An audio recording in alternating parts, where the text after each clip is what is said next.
Mein Name ist Eugen Schlicher. Ich war Partiemann im Streb und Sicherheitsbeauftragter.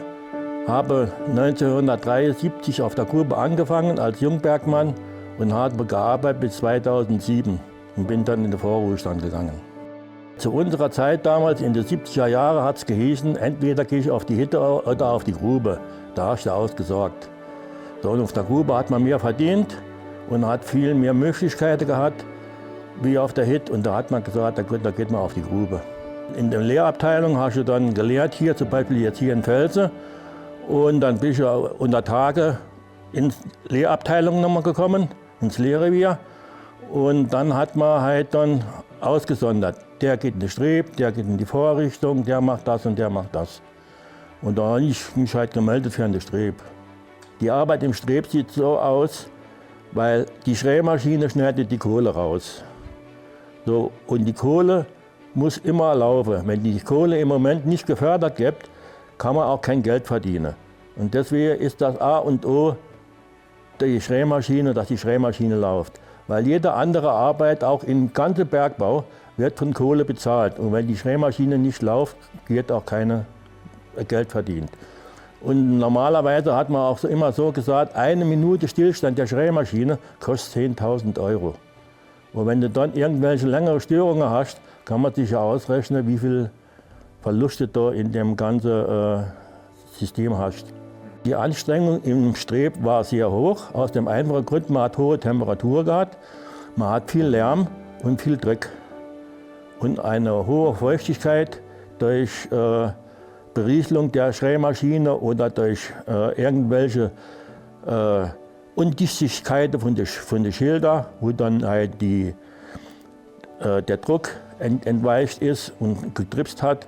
Und durch die Wärme ist halt die Luftfeuchtigkeit auch nochmal höher gegangen und viel Dreck und halt körperlich schwere Arbeit, weil die Leute, die im Streb gearbeitet haben, die haben ja untere und obere Ecke ja auch müssen verbauen und das ganze Eisenmaterial von Hand zu Fuß auflegen müssen, mit dem Schlagschrauber alles müssen festziehen und der Transport alles immer von Hand zu Fuß. Und das war doch schon eine sehr anstrengende Arbeit. Als Partiemann habe ich die Aufgabe gehabt, morgens die Leute einzuteilen, welche Leute welche Arbeit machen sollen und halt dann während der Schicht auch diese Arbeit zu kontrollieren. Als Sicherheitsbeauftragter wurde ich aus dem einfachen Grund, weil die BWG zu der in den 70er Jahren eine Bestimmung ausgegeben hat, dass alle 100 Mann Besatzung ein Sicherheitsbeauftragter muss her.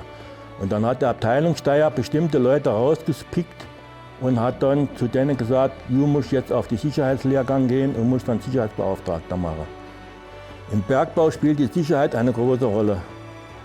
Früher hat man gesagt, Sicherheit vor Kohle.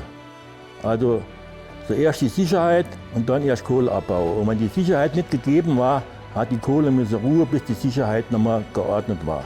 Die Verhältnis zu der Arbeitskollegen war immer sehr gut, aus dem einfachen Grund, weil jeder auf den anderen angewiesen war.